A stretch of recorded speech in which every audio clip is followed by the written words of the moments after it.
Hello, everybody, and welcome to the CCA League. I am DRF, joined by Vapor today, and we are here with the Division 4 semifinals between DPUScarlet and Kraken Spears. This is going to be really interesting here, and this is the first time we've seen these teams for ourselves.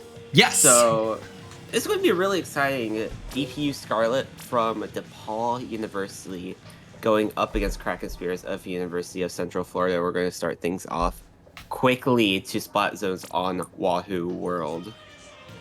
Oh boy, Splat Zones, Wahoo World. As Vapor pointed out, this is the first time that we're actually getting a really good look at these teams on stream, and it's coming into semifinals. So I think, Vapor, like it's a little bit hard for us to gauge exactly what these teams have in their arsenal of weapon choices, what sorts of things that they're going to possibly bringing out here. I mean, with Splat Zones Wahoo, we know that things like the Hydra tend to excel very well. There's new weapons too that are part of this latest patch that are fair game, and that's gonna put a whole lot of question marks for these matches that have yet to be played, especially for one like today, where this update's been out for what? Just over 24 hours. About 24 hours. Yeah. Okay, so in 20 minutes, this update will be out for 27 hours. There you go. So there you go. These teams have had 27 hours to play with these brand new weapons that even I have not had an opportunity to play with. Vapor, I think you've had an opportunity to play with a couple of them. This is going to actually add a whole nother layer of just interesting strategy here, because what are you supposed to do? We don't know how to counter some of these things yet. Yeah, a lot of these new weapons are very supportive heavy. So if we do see it, they are going to replace one of your support weapons, like an NZAP or Junior potentially. But outside of that, not much can really go on as we get going into this first game. Flings a Hydra on one side and nothing brand new on the other as well. Charger versus Hydra is going to be the main watch for this, and the Flingza on each side. Yeah, certainly some interesting choices here to get things going. That Flingza, it's interesting to still see that double Flingza here in this match. Because the missiles have been nerfed significantly. Now you're not going to be able to quickly get through those missiles as much. You're not going to be seeing those 10 missile games as frequently anymore. But one thing for sure that is still very strong is this crab tank, which is going to be able to find the blob. Looking for a second and not going to be able to find it though. But early on, it's going to be the Kraken Spears in control of this zone. Yeah, Kraken Spears open up early, takes zone, but DPUScarlet does have 3 specials online. Here comes the crab tank, here comes those 10 missiles, here comes that Booyah Bomb as well. It's going to be Ego skirmishing away, getting a trade out there, but that's going to be a zone flip right in favor of DPUScarlet, as here comes some Ink Mines on the zone. Gal trying to find a pick there, but that's going to be Hay able to get a trade, keeping that Flingza roller alive for Scarlet, and man, missiles coming out, that's going to skirmish them around. Kraken Spears trying to make a retake.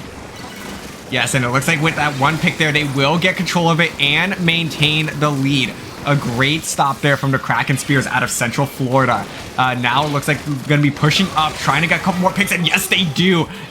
That's Ego that's going to be getting credit there for that double. And now this will be Kraken Spears' opportunity to initiate a lockout situation. They have the penalty cleared, and now they just need to continue to find picks and hold out the members of DPUScarlet. But here comes the missiles, here comes the crab tank, and that's going to make things very difficult. The Flingza able to find another pick as well, and that will be the zone once again flipping. Kraken Spears weren't able to get the lockout that they were hoping for, but they did manage to tack on another about 15 points.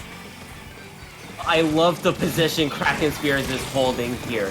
just hold that plat, and no one of Scarlet is able to push that far up. They're able to find the picks and get the retake right back. Hydra does have that Booyah Bomb ready to go out of play right now. Blob ends up going down.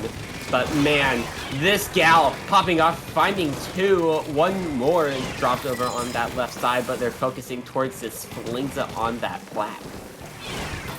And once again, the Kraken Spears in a great position here, but it looks like it's DPUScarlet that's going to try to run the same exact play. This 52 gal is ready for it this time, though. Able to put a little bit of pressure up, but no, still not going to be enough to shut out DPUScarlet. Once again, tacking on a few more points to that scoreboard, but it's DPUScarlet who gains control here and is looking to close that gap. But with the splash going down here and the charger, that's going to be a huge 3 down, and DPUScarlet is going to close this gap significantly, possibly even taking the lead.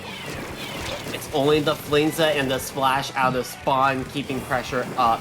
This zone is uncontested, and look at the positioning of DPUScarlet. Ego trying to push up, pops out that crab, but the roller almost bonking the crab tank user. And finding the zone right back is Kraken Spears, but they did lose lead by 4 points. Keeping up this pressure on the zone, the gal finds one pick, splash goes down. The Flingza getting pressured out. That is 3 down, only Hydra, last one up on the side of DPUScarlet. And they are stuck in this corner, find the pick onto the gal. And as the hay comes right back in, they're calling, hey, help me out here. And the splash, and they help them out. That was an excellent support there from Hay to keep the Hydra alive, because the Hydra's doing such a great job right now of just keeping this pressure on the bridge, and it's making it very difficult for Kraken Spears to hold control of the zone, but they will flip the lead back in their favor. 10 ticks left on the scoreboard before they knock this one out, but it will be DPUScarlet that gets the neutral for now, but they are gonna lose the numbers here, and this should be the zone back in favor of Kraken Spears, and that should be game number 1 headed into Kraken Spears' favor. Man, hear me out. The name of the Flingza roller, absolutely gorgeous. The in-game name, absolutely gorgeous. It's like you got bonked, and they're playing a roller. Oh yeah, absolutely. And and we also do seem to have a little bit of lag here. Wow, that I am surprised that there was not a disconnect. But we will go ahead and that is still Kraken Spears game there. So wow, that was a really interesting bit of lag there. Yeah, I mean, you never know. It could just be connection issues. These teams could be playing on Wi-Fi. University Wi-Fi is always the classic. Well, we all love university Wi-Fi, am I right? Absolutely. So, man, all right. So that is game number 1, though, going in favor of Kraken Spears out of the University of Central Florida. So they're actually the number 2 seed out of Group A in Division 4, going 4-1, only losing to the number 1 overall seed, VCU Inc. Black, sitting on the other side of the bracket. That match yet to be played as well. So whoever wins this match will be the first team to advance to Grand Finals. So we'll have to keep an eye on that other matchup as well whenever that ultimately ends up getting played. But DPUScarlet looking to bounce back. They are perfect in their group, 5-0, and Group B. They dropped some games here and there, had some close matchups actually, going to game 7 on 2 different occasions. So for DPUScarlet, they really had to fight to be in this position, and it looks like Kraken Spears are going to continue to make them fight to punch their ticket to Grand Finals. Yeah, just fight your way through, and DPUScarlet has been hanging on throughout this entire season, looking through that bracket. But next up, we're going to be heading over to a little bit of Clamplets Mahi Mahi Resort. And well, we all know and love This classic little Splatoon 1 stage. Oh man, do we? Some of us do. Some of us. Oh, it's not bad. I actually, for Clamlets, I do think Clamlets is by far the best mode for Mahi Mahi Resort. I think it gives, quite a bit of, opportunity for some sneaky pushes to come in there, but otherwise you have to still be pretty well coordinated, even for the map being so tight. It's going to be pretty difficult to just sneak a power clam in and then have like a big rush come in after. You still need to find your 2-3 down opportunities. So it's going to definitely be a coordinated team effort that ultimately wins game number 2. Yeah, and we talked a little bit about it beforehand, but what do you think about the new weapons in this game, and how do you think it would make an impact? Ooh, interesting idea. I don't believe that we had any of the new weapons in that last game. So it'll be interesting because, like we said, it's been a day since those weapons have come out. And it so far seems like these teams just haven't had the opportunity to get their hands on those new weapons enough to feel comfortable to bring it out in this high stakes setting. And I completely don't blame them. It's very risky to have a new weapon come out and 24 hours later have it competition ready. The main weapon for, some of these additional kits have come out. That's probably a little bit more of a viable pivot. For example, the Tentatech Splatter Shot or the Carbon Deco, because you can still practice the main weapon, and it's really just a matter of those kits adjusting the playstyle somewhat. So those might come out. I will probably be pretty shocked if we see either the Big Squig Roller or the Nova Splatter Shot or the Pencil come out. It's just they're just really hasn't been a good opportunity to practice those. So if they come out, I mean, by all means, like, I will be shocked and be super excited to see what they're able to do with it. But it will be a shock nonetheless. But if we do see one of those new ones, I wouldn't be surprised if we do see that charger flex over to that Sniper Rider. Or if we see one of the Flingzas move over to the Big Swig. Even though they're not the best of the new weapons that came out, man, they can apply so much pressure. We do see that Custom Junior, nice little sticker on there, but other than that, pretty basic things. I'm really interested to see on what this Sploosh does from You Bonked Up. Yeah, this is going to be an interesting choice here. So taking a look at these two, I mean, the Custom Junior, that is our first, new weapon here. And I actually really like it. It seems like quite a few people have been running Custom Junior so far with that Torpedo and Wavebreaker combo. I think it definitely gives a little bit of an interesting different support compared to the Vanilla Junior with that Wavebreaker being possibly a little bit, like, I don't know, it's similar to the Bubbler, but like also different enough. But taking a look, though, it is going to be Kraken Spears that actually do get the first score here. But the question's going to be if they have the follow-up. They do have a few clams to their name. They're going to be able to pile at least, it looks like, 9 clams in on top of their initial power clam. But they are now out of clams, and they're quickly gathering more, trying to get back to the basket, but it's not going to be any good. But that is a solid first push, Vapor. Yeah, really solid, but if they got one more clam, the water level would drop. And honestly, I'd say that's in favor of DPUScarlet right now, because that heavy, it doesn't have to be as mobile as it can be, and just the amount of suppression you can apply straight into mid right now as this heavy will definitely help him out to make a potential push. 3 specials online on either side, but the Custom Junior is going to go down inside of DPUScarlet. The Crab Tank going to help find a second, and this Power Clam on the side of DPU has to retreat, and this is going to open the door for Kraken Spears to get their second push in, and here it comes. 2 Power Clams are going to be part of this push. There's the first, there's the second. That's going to clear the penalty and some. 36 points remaining, the water level dropping, and there are a lot of clams for the Kraken Spears to work with. Eggo's just helping out their team as much as they possibly can. Expo, unfortunately, overextending there as they lose a little bit control. But Kraken Spears, they're doing pretty well right now. They have the lead. They find the pick with an auto bomb, and the shot from these Tetras, just amazing with help of their team. Unfortunate, unable to get the pick onto the heavy Splatling, popping that wave breaker, but that's 2 down to the Explosher, the powerful, the almighty 3 down. Switch goes down, staggered wipe, and Kraken Spears, they have all the control they need right now. They just need to find a full wipe to make an additional push. Yeah, and I think they actually could have tried to make a move there, but they're gonna elect to play this one patiently.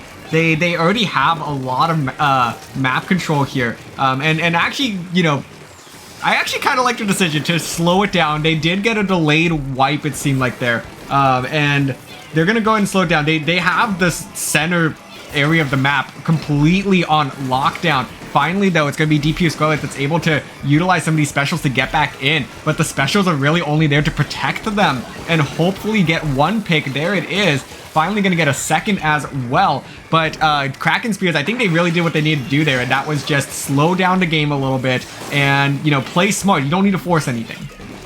Yeah. Play smart. Really good bombs by this junior from Dizzy. Backing up is this Sploosh as well. But just hold the control. DPUScarlet is trying to slowly build it back, and they need to use this hammer and wave breaker combination together to find a way to make that happen. And they can have a crab to work with that as well from the Splash teammate. That would definitely help them out a lot as the wave breaker. Double wave breaker ready to go. Heavy ends up going down. Sploosh moving in. They find the pick on the Tetras. No hammer either. It's going to be the crab. Lego, my Ego finding 2, finding 3. It is only the heavy last one up, unable to save that power clam, but they have all of mid control, and the DPUScarlet is way backed up, unable to find any clams. 30 seconds left on the board, and they need to build a power. They do. That's going to be the key here in these last 20 seconds, is to give yourself an opportunity to get into overtime. And they're going to lose another member there. They need to quickly grab these clams and just start tossing them to each other. And here's the 7th. There's the 8th. So they will have a power clam, but they're going to be forced to retreat. And that's going to make things pretty difficult for them, as they will only have about 20 seconds to make a play happen. The Reef Slider, very aggressive there. Going to get 1 pick, but they're gonna go down themselves. So a risky play to make it happen. And here's Elixir. They're gonna try to score it in, but no, it's not gonna be any good. But take a look at this at the basket. They're making a play, but no, they're gonna be just short. And they're gonna just miss this opportunity to extend the game any longer. And that will be game 2, going in favor of the Kraken Spears. Almost. They almost had it. They just need to get the score. They had a really good defense throughout, but they unfortunately just fell shy and collapsed under pressure. So Kraken Spears got the huge push off to give them a huge lead. DPUScarlet had it. They just needed to play compose, and they were there. They held up when they didn't go down, but it's just a bomb, pick after pick, staggering out. DPUScarlet just fell just short. Yeah, they did just fall a little bit short there. You know, I would say though that Kraken Spears really were in control of that game for about 4.5 minutes. We did see a couple of glimpses there of DPUScarlet fighting their way back in. They managed to, you know, when Kraken Spears slowed down the game, they got the delayed wipe, but they decided, you know, let's slow it down. Let's just keep our control, play position. It was actually DPUScarlet that came in and managed to push back on that. And they did an excellent job of reclaiming some of mid there, just weren't able to keep that momentum going. And then at the end of the game there, trying to make a last second hero play, that actually almost worked. But I think it was just too little too late. If they had maybe a little bit more time to try to coordinate that out, it could have resulted in a actual push from them. But alas, they now find themselves in an 0-2 deficit, looking towards game number 3, Rainmaker Sturgeon Shipyard. This one may get a little rough. The more aggressive team wins usually, and Kraken Spears has been showing that they are the more aggressive team.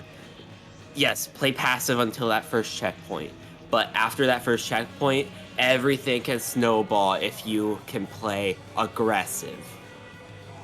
Yeah, certainly. So, it's...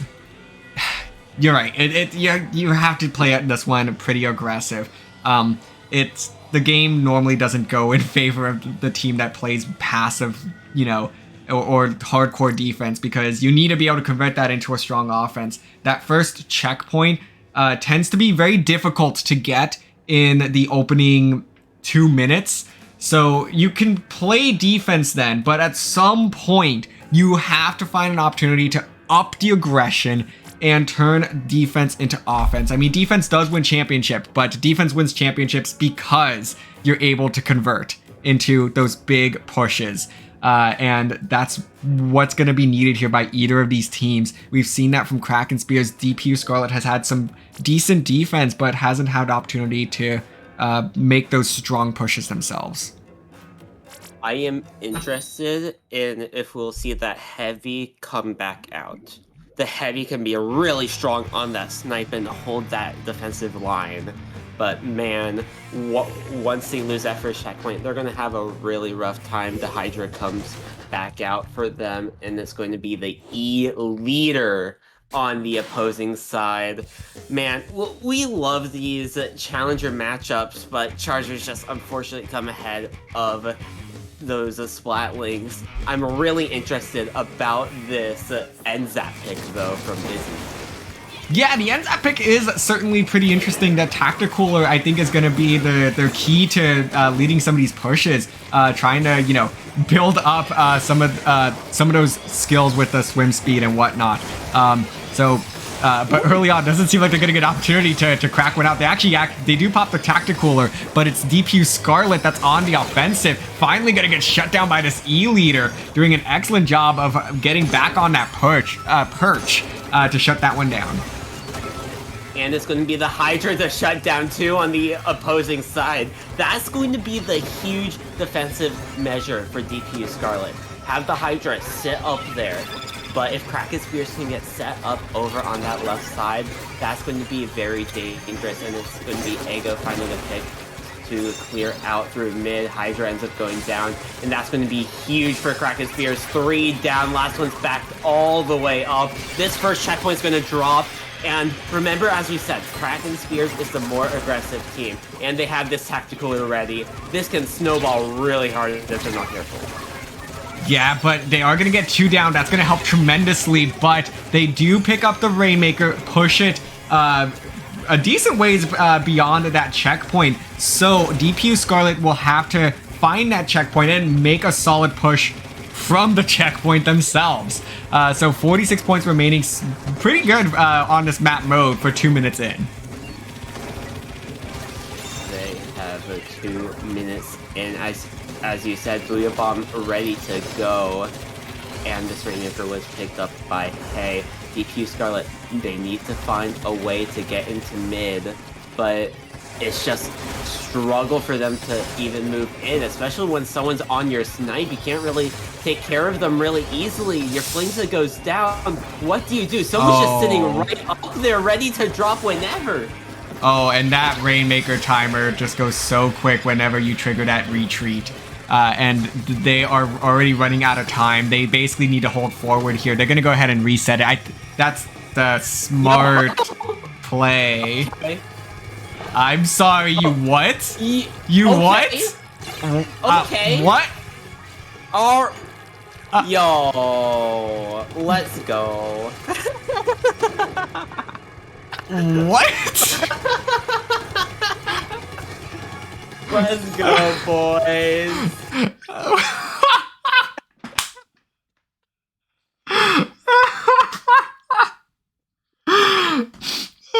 Yo. Oh my goodness.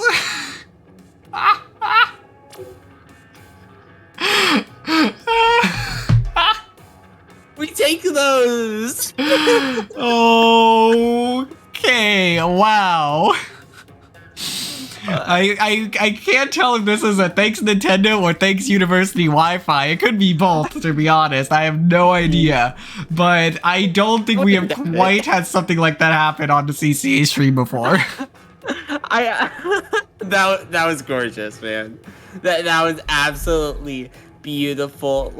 Land underneath, don't die, somehow jump back out, and everything goes downhill from there. We love server crashes.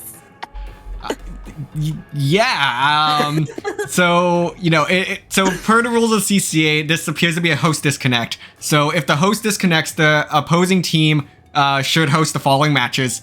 The host's team will also lose the DC match if it didn't qualify under replay rules under Section 7B, basically saying it had to be within the first half of the game, and the team without the DC could not have been below 50 points remaining. So UCF, Kraken Spears, does reserve the right to take this game if they want to. However, they could also gentleman's agreement to play it out. So we'll leave that up to them. So let me make sure we get into the DMs here and get this one figured out real quick. Yeah, let's figure out what's going on. But either way, we love the comedy. We just love the comedy. We enjoy it all, and sometimes things like this just happen. We love University Wi-Fi. This is why we're here with CCA.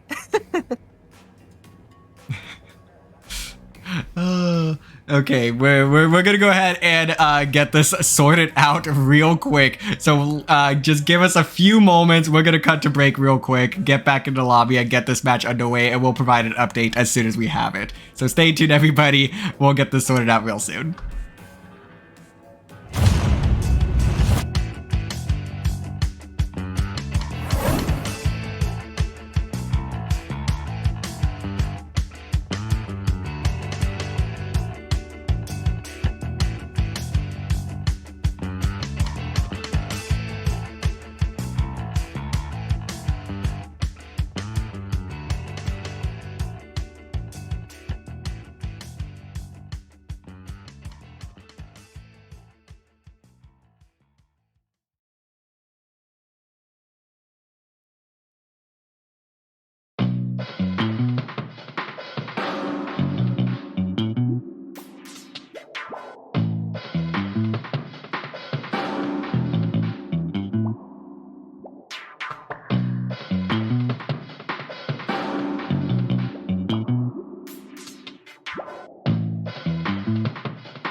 All right, welcome back, everybody. If you are just tuning in, you caught us at a fantastic moment here. So, Yeah. recap what happened here. Rainmaker Sturgeon Shipyard. Kraken Spears advances to the first checkpoint, pushes a little bit beyond that, scoring 54 points or 46 remaining.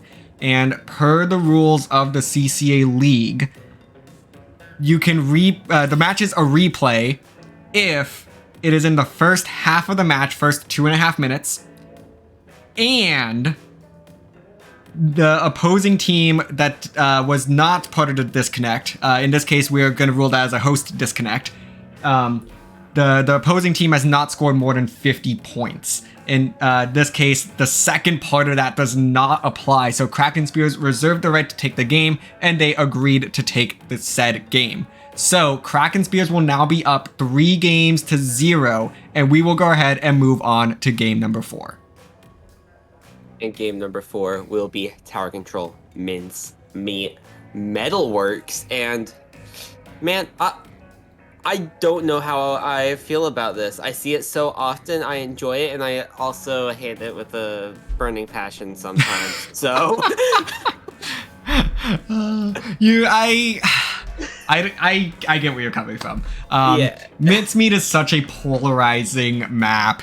It's just one of those where E-leaders in particular work so well, and you kind of just have to build your entire comp around this idea that E-leader is the supreme ruler here.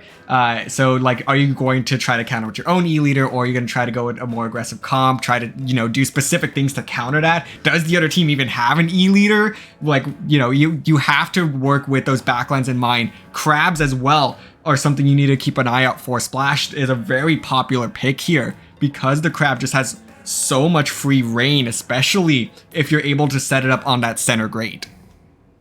Yeah, Crab is so strong on Mincemeat General, and we did see an E-leader in game number 1 and 2, I'm pretty sure. 1 and 3, not 1 and 2, 1 and 3. Yes, that sounds correct. Yeah, we've seen an E-leader from at least one of these sides in games 1 and 3. So Tower Control Mincemeat, E-leader can basically hit the tower from your spawn. Yeah, basically. Okay, so you have the layer of mid where the tower goes across. You have layer 2, which is your plot area, and then you have layer 3, which is basically the spawn area. The only way to get up is through the little ramp on the left side. And from that spot, E-leader can hit the tower. Yeah. Yeah. I know that from experience, not by practice, guys. Yeah, so it's, and we have seen an E-leader come out from Kraken Spears, so we do know that that's part of their arsenal. DPUScarlet, we've seen a Hydra, but I don't believe we've seen a Charger out of them yet. So that's going to be something that they really have to take into consideration here. I would say that it's worth having at least somebody pivot over to that splash, whether they play it or not. Vapor, I know we've been experimenting with this on our own team, where it's just like, that crab is so powerful that you might as well have one on your team, even if nobody really wants to play it. Yeah, it'd be like that, but hey, shush. No one has to know about that. Yeah. All right, guys. So next tournament we get streamed on, we are going to run quadruple splash, so we have quad. There you go. All right, guys. There you go. There you go. I mean, those burst bombs as well just are fantastic to have. So, but let's go ahead and dive into this one. Taking a look at these compositions, Vapor, what are you noticing? The Hydra E-leader matchup once more, and we talked about Crab. Well, we have a team here with 2 Crabs. Oh boy, that is certainly going to be something. Yeah, the Splash and the Splat dualies, both possessing Crabs and the E-leader. This is going to be a very difficult comp for DPUScarlet to deal with. like what you say one crab's good? If one is good, why not run two at this point? Hydra has Booyah Bomb ready all the way back up, Splash swimming up a wall of nothing, and looking up at the skies. Things are going on here, and this checkpoint's going to get rushed right down. No one's clearing. Machine going down, and this is just mayhem at this point. Oh, and there's the disconnect again. So at this point, the replay has not been officially used. So they can either just sit back on this one, but it doesn't look like they're gonna do so. They're gonna go ahead and play this one out, possibly. So let's see. With the wipeout there, they might make the decision. We'll have to keep an eye out.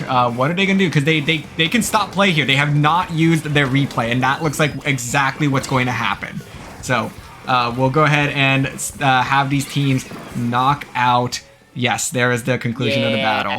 So that is DPUScarlet's official use of the replay there. That is within the restrictions of our rule set. So we'll go ahead and get this player back in. It just seems like it's a bad internet day for DPUScarlet, and you really hate to see that, especially in a pivotal moment like semifinals. But it happens, and as college students in the community, like everyone's aware of that struggle. And I'm very glad to no longer be a college student and not have to deal with that. Yeah, and starting next year, I'm probably gonna have to deal with that for like 4 years. So. Yeah. Yep.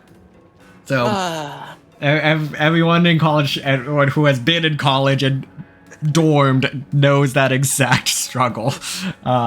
So it looks like we're going to go ahead and get our players back in here. But this is it for DPUScarlet. That's their one replay. So they need to play this out regardless of what happens from here on out. They could discuss, possibly another host change or something like that. But they're really running out of options. It's just unfortunate because I'm pretty sure due to the rules, they have to keep the same weapons as well. And yes, unless they bring in a separate player. But I don't think they have that. Yeah, I don't think DPU has the roster depth to reach into an extra player. So stick with what you know, stick with what you have practiced with, and hope for the best with these disconnections heading into Tower Control Mincemeat Metalworks. All right, so it looks like that we're just gonna go ahead and dive back into this one. Going ahead and everyone's just readying up. It looks like that they actually are going to entertain a possible another host swap here, but I think at this point you're probably best off playing this. So see, at least I'm receiving messages from DPU that they would like to try another host possibly, but it seems like the disconnect is mainly on their end. So we'll have to kind of get that settled here momentarily. Yeah, as we hopefully get things figured out here, but man, just disconnects are unfortunate, but E-leader suppression is definitely the big thing you want to be careful of if you are on the side of DPU.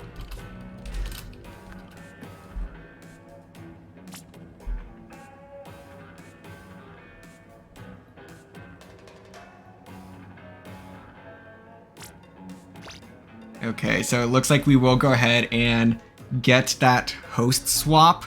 So we'll go ahead and just terminate this lobby here. We'll try one more host swap, but if DPU ends up disconnecting from that, then like it most certainly, there's not much more that can happen. So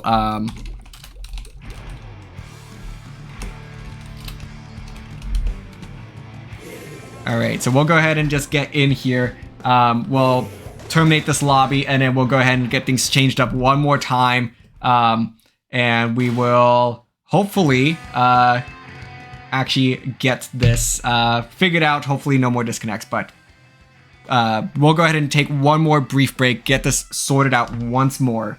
And DPUScarlet will have one more opportunity to try to get themselves back in this set. So stay tuned. We don't want to miss the end of this set. It's been one for the books so far. We'll be back shortly.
Oh boy. Yo! Let's run it back one more time, baby. And let's hope for the best. TC Mincemeat coming up soon. Welcome back, everyone, to CCA Division 4 Semifinals. This is Vapor here with DRF, and this is going to be exciting. If it wasn't already. You know, I think we could say this has certainly been our most unpredictable match yet. But unpredictable in the sense of, will the internet work? So the teams have been doing an excellent job of communicating. I would like to just quickly commend them both for that. So I greatly appreciate it. It makes it so much easier for broadcasting and TOing when both teams are in communication with us to make sure that we can continue the flow of this as best as possible and make it as good of an experience for everybody as can be. So we're going to go ahead and replay game number 4. This is within the disconnect rules. So DPUScarlet will be utilizing their one official replay of this set. So we're going to go ahead and give Tower Control Mincemeat Metalworks one more try. 3 times the charm, people say. Well, let's see if it's actually true. Hydra, Blob, we know these comps, we love these comps. Double Crab on the side of Ego and Nifty. So, hey, let's get right into it. Going to be the sloshing machine that's bringing that's going to be starting things out, pushing up mid a little bit. That E leader already making things very difficult. Going to be pretty difficult. Oh, that's a beautiful shot there by Elixir. That's going to be 2 down on the side of DPUScarlet, and it will be Kraken Spears jumping on this tower. And I love the idea here for this E leader to jump to the tower, because now the rest of the team's going to be able to jump off. And now this E-leader can play very aggressively here, popping that Wavebreaker on plat, but ultimately going to go down. But I think they got what they needed to there, and that was a very aggressive start. And this push isn't quite over yet because they did get 3 down there. Yeah, it's only the Blob and the shot player on that far side going down. Running towards this second checkpoint is going to be the Kraken Spears. This Crab is going to be extremely suppressive right now against the Blob.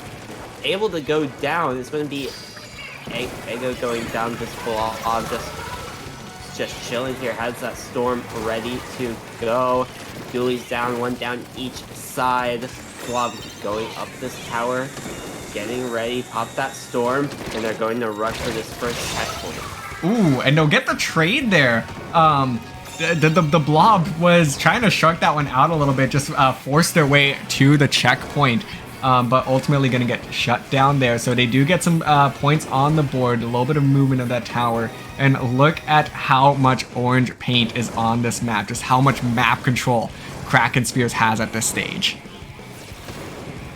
Ego just trying to build up that Crab. The Julie's already popped. There's missiles ready to go for this Flings.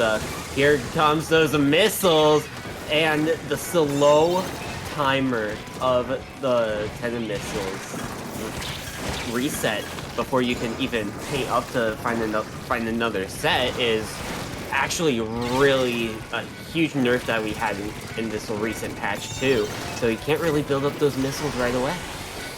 Yeah, so, you know, Flings are definitely not as effective as it was 2 days ago, as we see the double Booyah gonna be coming out. And that's actually enough to force the Flingza back. I don't think those Booyah balls were really intended for that Flingza, but hey, they're gonna go ahead and elect to play this one safe rather than sorry. So that's gonna allow DPUScarlet to get back in here, establish a little bit of map control, finally getting some purple over this orange, but they still struggle to maintain any sort of numbers advantage, as the Crab Tank is now going to come out and try to add some points onto the board. Booyah Bomb coming out, that's going to shut down this Crab. Nifty finally going to go down as well, bringing that tower right back to where they had left off with it last time. And DPUScarlet just continues to play some solid defense, but can they convert?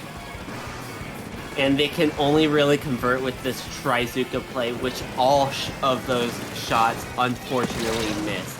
Now they have that Booyah Bomb and Ace Storm ready to go in the backlog, and they need to get rid of that charger, displace that charger, and survive these 10 missiles, especially from those flanks. 2 ends up going down, and Ego sharking someone, and the blob goes down too. It's going to be the Hydra retaliating, getting 2 though.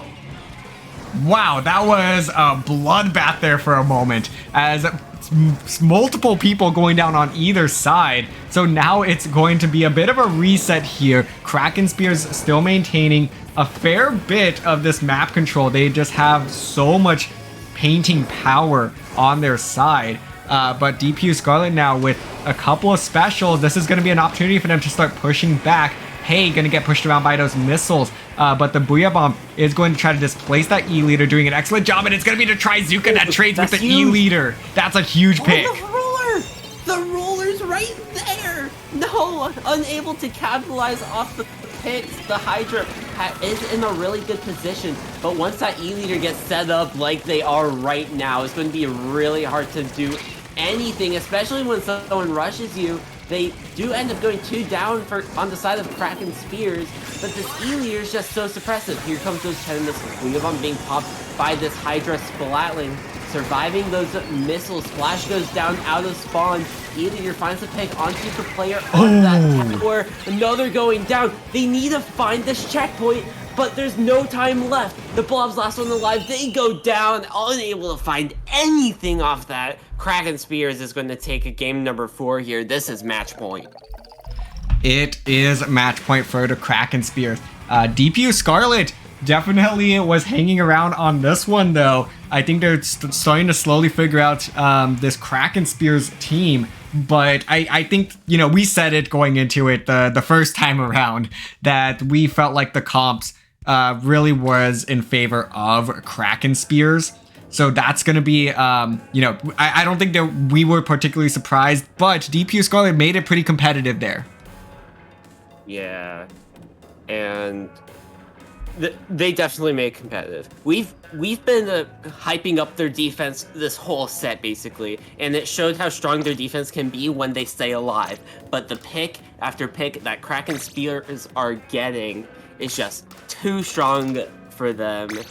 And their defense, unfortunately, just slightly collapses every single time. Splatzone's Inkblot Art Academy is going to be another one of those stages. It is more of a defensive one, but the aggression from Kraken Spears might be too strong, especially once you see an E-Leader get on that top mid. Oh, definitely. You know, E-Leader's going to be still continue to be oppressive here. I don't think it's as effective, you know, as Mincemeat, because Mincemeat's just built for the E-Leader. So there is going to definitely be some opportunities to counter, as I think that's really been DPUScarlet's biggest adversity here, is trying to deal with that E-Leader. The double crab did fantastic. I don't think they're going to stick with double crab because, you know, having one crab will be great. Double crab might be a little excessive for Inkblot's zones, given how divided this zone is. And the crabs are going to basically be forced to play in the same exact spots as the E-Leader. Yeah, and that's going to be the biggest issue with the crab. You have to play a little bit further back or play ultra aggressive and risk getting hit from behind where you are extremely vulnerable. Oh, certainly. So that's I think really going to be the key here though for DPUScarlet is take out the E-Leader. If you take out the E-Leader, the plat opens up, and that is the key position that you want to push if you want to succeed on Inkblot Art Academy. I love that. I love this X-Splasher pick. It's a really good mix-up, especially for splat zones. You have all the paint. You have that double main saver LDE as well, especially in a mode that goes to time. Rarely in Splatoon 3 here, but man, the paint output from the side of Kraken Spears is going to be super suppressive. Oh, but look at this! The missiles are gonna take out 3! A huge pick there from You Bonked Up. and they bonked up indeed. So now it's going to be, this is exactly what they need to do. Get on the plat. They're going to be able to not find anyone though, but that's exactly what they're going to need to do. Now the key though is going to be to stay alive. Just don't get completely wiped. And it looks like they will get the delayed wipe here. But I think the last two members from DPUScarlet did a fantastic job staying alive for a little bit. So now it's going to be a little bit more difficult for Kraken Spears to get onto the plat and pull off the same thing. However, DPUScarlet does have a little bit of an uphill battle to get back into zone. Yeah, and Expo can be as suppressive, if not a little bit more suppressive than E-Leader on this stage, especially if you have a teammate like the Splash player moving around. Really good to pick there. One down on each side, and every trade right now is in favor of Kraken Spears. Moving up top mid, Splash ready to go, popping that crab and just this flat-out suppression, shooting those bomb shots over those walls, trying to find the pick, unable to find anything other than pure chip damage. Junior goes down to the Flingza, but man, Splash moving up, trying to find the pick on the Expo, but they can't find anything. DPUScarlet is hanging in there, but it's going to be Kraken Spears finding the zone before any more damage has been caused. I loved that you said the crab though, because even though they weren't able to find any pick, the chip damage did allow their teammates to come and clean one of those up, and it helped them significantly. But oh no. Oh, the double DC! The double DC. Oh wow, that is unprecedented, folks. I am not even sure what to say to that one. It looks like these teams are still gonna go ahead and keep trying to fight this out. They're gonna make do with what they have. I don't blame them either, because like there's nothing in the rules that specifically says what happens if both teams DC at the same time. So they're gonna go ahead and duel this one out, and we'll have a ruling shortly. But it looks like Kraken Spears gonna be able to get away with this one. Yeah, Hay finds a pick, but that's not enough time. Kraken Spears is going to find this win here. Game number 5, pending anything else that happens. But for now, let's call it that. Game, set, match in favor of Kraken Spears getting the 5-0, unless we hear anything else. Yeah, I am genuinely puzzled here as a commentator and tournament organizer. I've never quite seen anything like that. So for now, this is tentatively a Kraken Spears win. But you want my personal call on this? I mean, I would love to hear your opinion. You know, where right. the staff is actively firing away in chat, trying to figure out exactly, you know, what this unprecedented moment means. Yeah, like this is definitely something you don't really see often. But because it was a DC on both sides, it's still an even 3v3.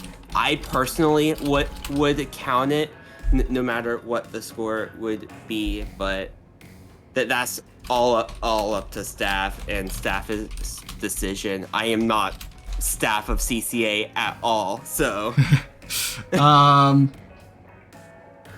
make that clear.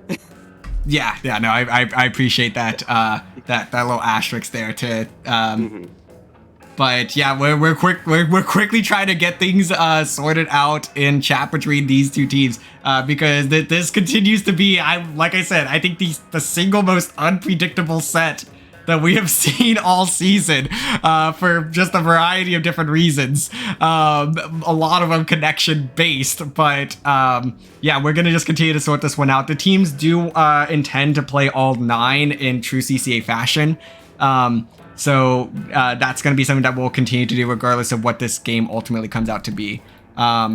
So we'll have to kind of, you know, get into DMs here. I'm currently working on that as we speak, but I would honestly, you know, I'm leaning towards a replay between these two teams for that last one.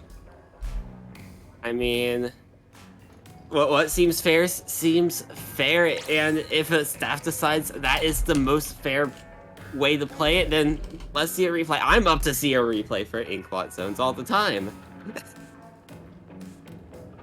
Inkblot Zones definitely is a favorite, so.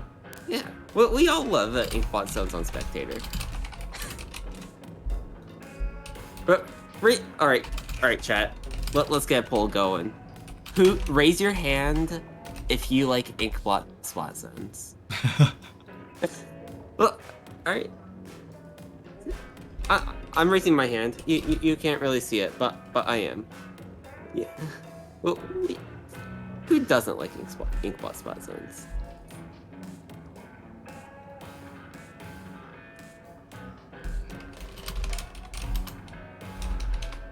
All right. So, sorry, continuing to actively work through this specific situation. So we are. I honestly think that, you know, this is going to ultimately result in a replay, but we're trying to get everybody on the same page because the connection issues have just been horrendous tonight for one reason or another. Because we have swapped hosts multiple times. So we're just continuing to kind of figure out what is going on. As this is starting to seem more and more like a Nintendo, you know, issue tonight. So we're going to go ahead and continue to sort this one out. So hopefully we can get this one sorted out. We're going to go ahead and take a brief intermission, just, you know, 1 more minute here and figure out how the rest of the set's going to look. So stay with us. Continuing to be very unpredictable, so a surprise around every corner. Stick with us.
Welcome back, everybody. So, after a discussion with the captains, once again, I want to commend them for just continuing to be very communicative with us officials and commentators. So, we're going to go ahead and replay this one out. I think we can all agree, the captains, TOs, commentators, we all said this was the most fair way to go about it. It was, approximately a 10-point game when both teams experienced a disconnect. So, let's go ahead and replay this one out. Comps are the exact same as that last game. Taking a look, Vapor, what are some of these things that the teams might have learned from that first game that they might want to execute now? Finding the X-Blow and the splash on the side of Kraken Spears is going to be the biggest thing for DPUScarlet to make a move. The X-Blow has insane paint output as we have seen, but the heavy is going to be the key feature of DPU to hold that control. The heavy paired up with their own splash, hey, trying to go around, getting picked off by the junior, but this zone, early lead for Kraken Spears. You bunked up drop, trying to find a pick or stay alive. One of the two. Here comes those missiles. Wavebreaker working together. 52 gal goes down, getting pincered into the corners. It's going to be Ego finding a pick there. One down on each side. Kraken Spears holding this zone as much as they can, but it's going to be DPUScarlet coming out on top of that battle. Ego going down. Hey, climbing up to top mid. They have control here, and they're going to try to make a huge push. What a shot finding that X-Blow, and that's what they need. Need another two. Wow, a huge double there from the Crab. That's the exact play that we had seen from them in the initial game. And they got some solid chip damage there, able to follow up with one was their teammate. But now they were able to just find the two picks themselves this time. So an excellent job there by DPUScarlet to make that push happen. But now it's going to be Kraken Spears back in control here. They have done an excellent job here of responding to every single DPUScarlet push, and that continues to be the story as well here. So the missiles, though, now going to be pushing them back, able to pick one off. That's going to be the second one going down. So now, once again, this zone is flipping, and the Crab is back out. This Crab is dangerous. Force that jump out, and everyone is out of that spawn. This Crab is dangerous. Heavy probably should move up a little bit, keep that suppression forward, and don't let Kraken Spears get towards that zone. Once they get that zone, everything can be really dangerous. Crab getting popped out, and this zone can flip really quickly if you're not careful.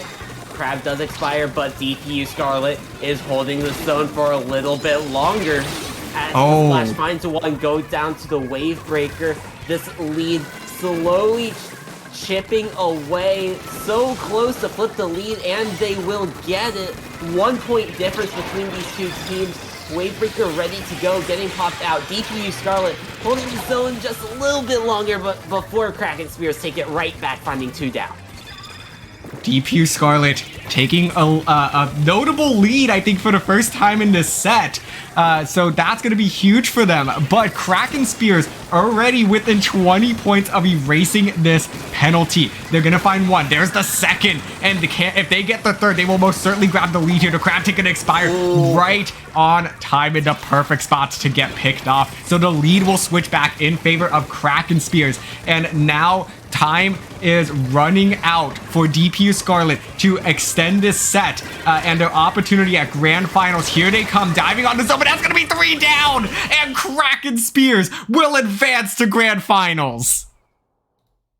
Man, it always comes down to that 1 point and the snowball. Splat zones in Splatoon 3 is not like Splatoon 2 at all, where it's a lot more aggressive and it can snowball really quickly. Yeah, it certainly can. So, wow. I mean, great back and forth battle there between those two teams. I think, that game was so much more clean compared to what we'd been dealing with previously. So I'm glad that we were at least able to end it off there with not a whole lot of issues in terms of connection. So that seemed like just a good, clean battle between the two. Both of them getting some very solid picks. I think they really learned a lot from their first run through there. They've been getting practice while playing the set, entirely unintentional, but hey, they've been capitalizing on those opportunities. And that's what you need to do to get those wins. Capitalize on the opportunities and find those picks when you can. But if I hear it right, we're going to play all 9, right? Yes. So teams were discussing beforehand. They seemed all good to play all 9. So for the record, this will go down as a 5-0 victory in favor of Kraken Spears. So that's what's going to be put down on the bracket. However, in true CCA fashion, a great display of sportsmanship and love of the game here. We're going to go ahead and play all 9 to the best of our ability. So we're going to go ahead and try to get through these last 4 games just for the fun of it. So these two teams definitely, have, I think, mutual respect for each other, especially after today. So, this... I think once you go through something like this set of what we experienced today, you kind of build that bond. And it can also be mentally draining as well. Build a bond, but you get mentally drained in the long run as well. It makes it a marathon. It really does. Yeah. Well, welcome to the CCA League, brought to you by MSI. Here we love playing all 5. All 9. Yeah, oh my gosh. Yes. My brain isn't working tonight, man. You know what? I don't blame you. So, but yeah, no, certainly. We're gonna go ahead and play the rest of these out. We're gonna look towards game number 6, Clam Blitz Museum. So it's certainly going to continue to be a good battle between these two. I mean, they've certainly really matched up well, I think. I do think Kraken Spears, obviously with the 5-0 win here, they've had various glimpses where they were just truly dominant, but DPUScarlet just continued to fight back, and they never let anything go easy. They honestly, are a really good team. And I do think that the connection issues sort of derailed them here. I think that's for sure something that they're gonna have that will continue to bother them a little bit. But hey, I think they're gonna definitely give whatever team they face in the 3rd place match, they're gonna give them hell. Yeah, especially with how strong this heavy splat lane can be. Just ready to go. Just all the suppression that can be applied as well can be super terrifying. Even against a charger, if you could get up close, you can shred one right in the face. But it's getting this mid control and getting the aggression going is what DPUScarlet needs to find. But getting picked off from the side won't help them. From behind, it's going to be the Gal finding 2 members. But else more than that, it's a really good defense here, holding their plat as much as they can, finding a really good pick on that charger with that crab. Ooh, a huge pick. That was a nice one there from Hay to pick off a member of Kraken Spears. So now they're gonna go ahead and start working their way up. They don't quite have the clams in their possession to get a push off quite yet, but they're getting a fair amount of this orange paint down, and with 3 specials online, gonna be able to get the trade there. If they had gotten that pick cleanly, that would have been absolutely huge for them to start moving up, start pressuring this E-leader a little bit more. So but now that trade is going to continue to keep this game in a very neutral state. This is a very difficult map mode to push on. So we could see this game in a very, this exact state for almost 5 minutes. Yeah, and it's the defense from DPUScarlet that it holds up strong, but the offense of the Kraken Spears is also powerful. But if you move up just a little bit too far, Hay is going to catch you off guard, finding a really good pick trying to loosen up that defense from the Kraken Spears and moving up, trying to find a little bit of chip damage with that burst bomb, unable to find anything off that though. 3 specials online once again for DPUScarlet. Kraken gonna be coming out. That's gonna pressure the E-Leader, get that pick. Beautifully timed there. The E-Leader was not ready for it. Looking to lob another pick, and there it is. A huge double from the Crab Tank. But somehow, it's going to be 3 down on the side of DPUScarlet. Ego making the play here. And Ego with the power clamp and trying to lead off a solo push here. So a huge save there from Kraken Spears. Wow. What a turn of events. Ego just saved this push right here and able to find the basket opening as well, finally getting points on the board. We are 3 minutes into the game. Nifty able to find a pick as well before going down to that blobber. But man, that is a really good hold and quad opening by Ego here. Really good, just very strong push. Hey, finding a trade there. And this defense from DPUScarlet, it can hold on a lot, but once you get weakened up in the back just a little bit, it's going to be someone right there to take advantage. Oh man, yeah, and certainly it looks like a little bit of lag here and there is the disconnect. So, you know, it was fun while it lasted. I noticed that someone was starting to be a little fishy there. Alex still getting some good picks here now. And everybody there, yeah, it's jumping in unison. Oh boy, you gotta love this game sometimes. Thanks, Nintendo. Smile. Yes, thank you, Nintendo. Thank you, University Wi-Fi. You know, our unofficial sponsors, Connection Issues. Oh my. But hey, let's ignore the fact that University Wi-Fi or Nintendo, or both, whoever's causing these issues. Let's give a special shout out to both of these teams for showing up and hanging in there with us, working with each other, and shout out to the TO staff as well. Yeah, everyone's been just super responsive. You know, if we're making do the best we can. So, we'll still get overtime here apparently. I guess because power clamps are in play. But yeah, no, this game, I think these teams are considering this one done.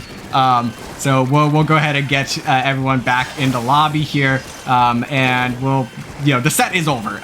You know, the set's been decided. So we're gonna, what I can see between these two teams, they're set to just move on to Game 7. At this point, it's a friendly game, friendly scrim between these two teams. They continue to match up well. You know, might as well get some good practice in and, you know, have some fun. At this point, embrace the chaos that is Connection Issues. Can we get a W in chat for everyone showing up tonight? Yeah, the team captains, I could assure you, are taking this in stride right now. We are all making the best of it. So we're from what I could tell here, we're gonna get everyone back in the lobby, and we're gonna go ahead and advance to game number 7. All of these games off the books. So we're going to keep the stream running. This will all still be part of our VOD later because, hey, you know, it happens sometimes, and we're still having fun with it. It happens. Issues happen, and man, sometimes issues just suck. we can all be in agreement with that. Issues simply. Connection issues simply just suck.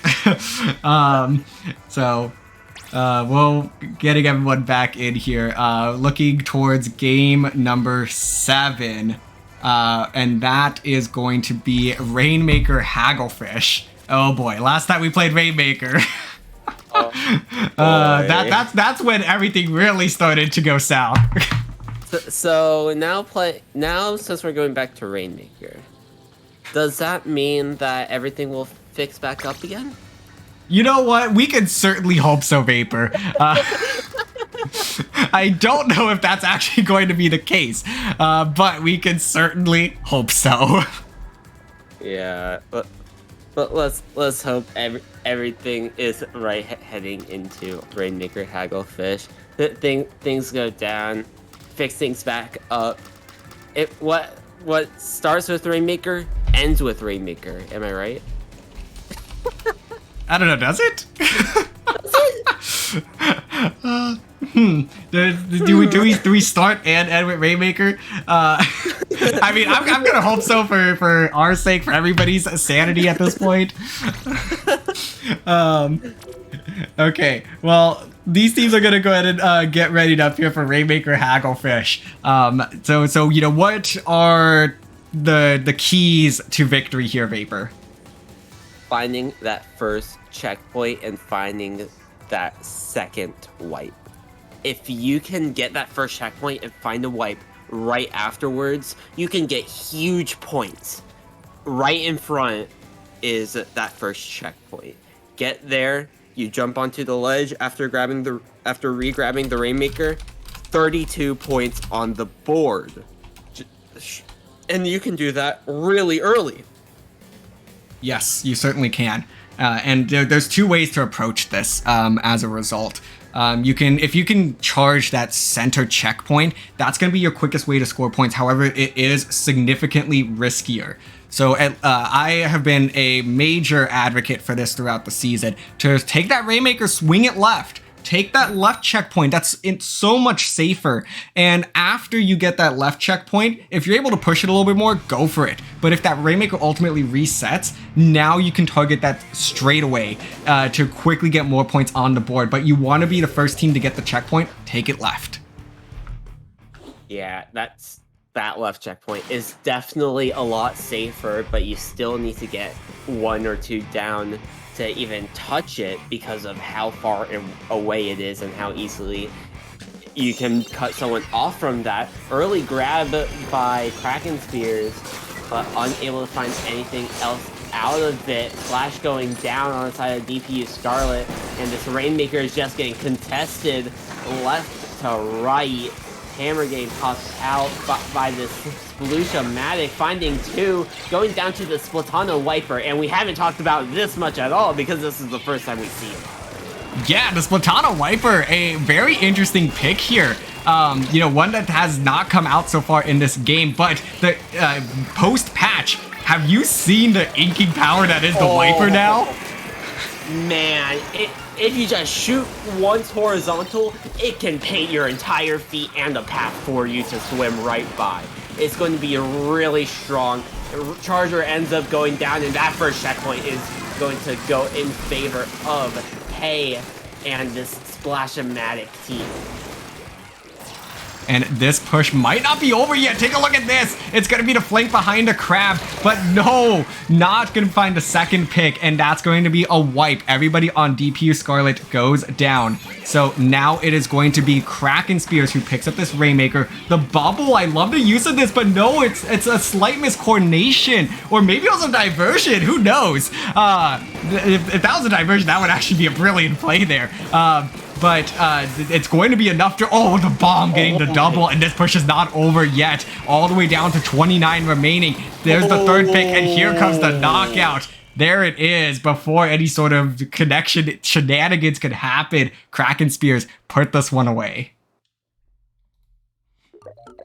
Connection issues started with Rainmaker. We haven't seen anything with the Rainmaker in this one.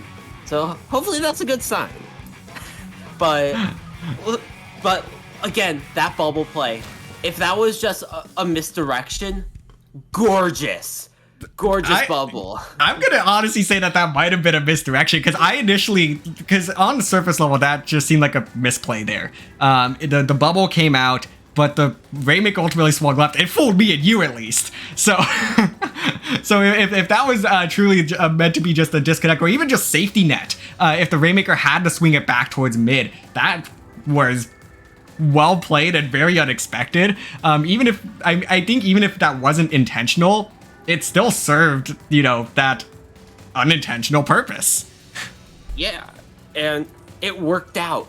It worked to their advantage. Throw the bubble that way, it catches your opponents off guard, and they had to look at two different sides. And in that exchange, two members ended up going down to a bomb, which opened up an even larger opportunity for Kraken Spears to increase their push. Yeah, certainly. They executed. I mean, they managed to punish that perfectly there. DPUScarlet, they had such a good first push though.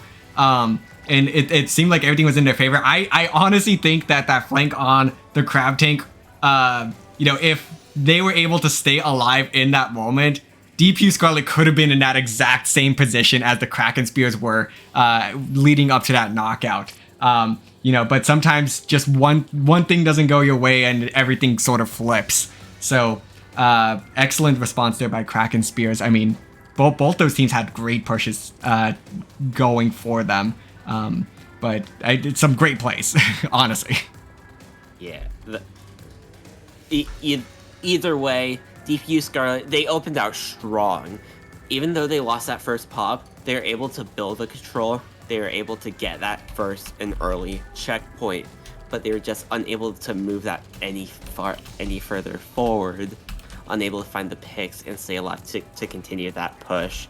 Where Kraken Spears, once they built up that momentum to push through mid, they just rammed right through DPUScarlet to get that first checkpoint and onward. All right, well, we're going to be diving into game number 8 here. This is going to be Tower Control, Hammerhead, Bridge. And taking a look at these compositions here, Vapor, I'm not seeing a whole lot of changes. Yeah, not a lot of changes. Hydra coming right back out, but I definitely like this wiper play. Just having that wiper there is very suppressive, even with just the hammer and its paint output. It can actually paint now pretty decently well. And okay, a few things going on out here. Tower moving forward in favor of Kraken Spears. Hydra, really good position, trying to lock down this tower, and Booyah Bomb ready to go. Here comes that Booyah Bomb splooge, trying to make a play here, but getting taken out. Booyah Bomb getting thrown towards that E leader, but from behind is going to be the wiper with help of their team. They're going to stay alive through this one, and DRF, this tower is slowly moving up, and there's not really much that DPU can do about it. Yeah, there's not much that they can do at this time, especially with this bubble coming out as well. But look at this play from behind.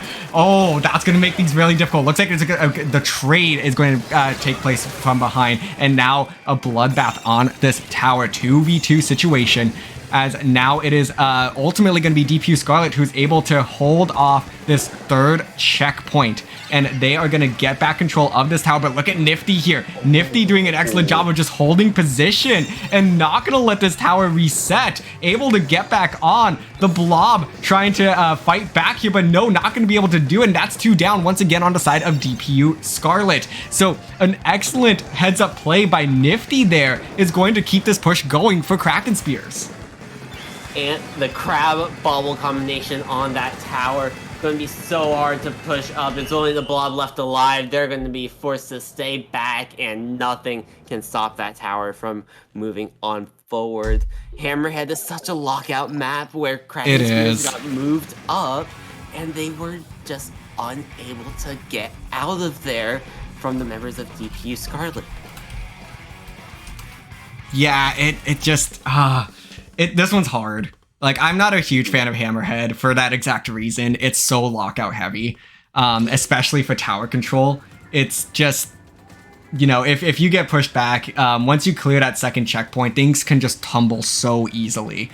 And that's exactly what we saw there. DPUScarlet did everything they could. It seemed like that they even had to stop there for a moment, but it was Nifty that managed to hang around. They were just stubborn, said, hey, I'm not going down without a fight here, and managed to hold on just long enough for the rest of the team to come in. So DPUScarlet did a fantastic job of holding it off, but Nifty was just pesky there and made sure that that push was not going to end anytime soon. Just sit there ready to take advantage of anything will happen, and that's what they did. We're playing all 9 here for people just joining in, heading into game 9, which will be Splat Zones on Mako Mart. Oh boy, and we have had some experiences with Splat Zones Mako so far in the semifinals for all the teams that have ended up doing a play all 9 for us. Every team has brought out something that has surprised us as commentators. We had refluxes versus explos. We had octo what was it? Brellas. I honestly can only wonder what these teams are gonna do for us here. I mean, let's see if they just play it out as practice, or if they do something wacky for content. Because either can happen. Either can happen. Yeah, no, I honestly, there's extreme value in both options here. You could play this one out. You 100% can. And you know, if this is a very good map mode combo, where anything sort of goes. So any weapon is good here. So you can continue to practice that. But also, you know, I have a feeling that after the experiences of everybody here today with Connection, you know, continuing to influence this set, you know, one way or another, I feel that these teams are ready to just let loose. Yeah. These teams have been through a lot tonight. And again, let's all show some love to these teams for showing up and sticking with this play all 9 as well. Yes, you know, I feel like a lot of teams, you know, I wouldn't blame them for saying, hey, we finish it and that's it. Oh boy, here we go. We oh my gosh, wait, Vapor, we were talking about this. Yeah, last time we were on mic together, we were talking about we should see the Tri-Slosher versus Blaster matchup. And man, they heard us. They listened to us. Shout out to both these teams. Tri-Slosher able to find a trade here. And man, I love this already. Oh, you know, I love both of these teams. You know, if we don't play favorites here at the CCA, but but you know, these two teams, I love them so much for doing this one for us. So it's gonna be the Tri-Sloshers of DPUScarlet that do take an early lead here. Ego with a nice pick there, but ultimately gonna get shut down. Excellent use of that bubble, but now it is going to be the Kraken Spears with the Blasters that get back some control and now are closing this gap. Blaster trying to poke out this Tri-Slosher. Inkjet coming out, but overextending just slightly. You bonked up the opponents, finding 2 members. Last one's Blaster back in the corner, forced to jump right back out. So it's going to be the team of Tri-Sloshers holding this control. Inkjet ready to go. And man, these penalty points ticking down slowly but quickly at the same time. One bubble, one Inkjet ready on each side, and we can see a push come in at any moment. Zone lead getting flipped over, getting neutralized for the moment. 3v3 on the field. The Tri-Sloshers doing an excellent job there, and it's a 2v2, but the Blaster is able to get a nice delayed third pick. The Inkjet, so difficult to have to wield sometimes, and gonna be jumping right into a barrage of auto bombs, somehow living through that, but ultimately it's Jal that's going to pick off that Tri-Slosher there. And oh my goodness, this just continues to be a bloodbath. You bogged up, looking to get a couple of bonks here with this Inkjet. Able to get one, but will go down themselves through Elixir. And now the Tri-Sloshers get the neutral, trying to flip this one back. Will do so despite the numbers disadvantage. The bubble coming out along with several auto bombs to quickly get this back in their favor. And with 2 down, they should be able to do so. So still in neutral and finally getting flipped. The paint control definitely goes in favor of DPUScarlet, but the kill control is still in favor of Kraken Spears, and it's been like that throughout this entire set. The paint control and zoning capabilities is just so strong, where Kraken Spears is always so aggressive, ready to make anything happen at a moment's notice. One Tri-Slosher going down. Oh no! This control. No, no, not on this game.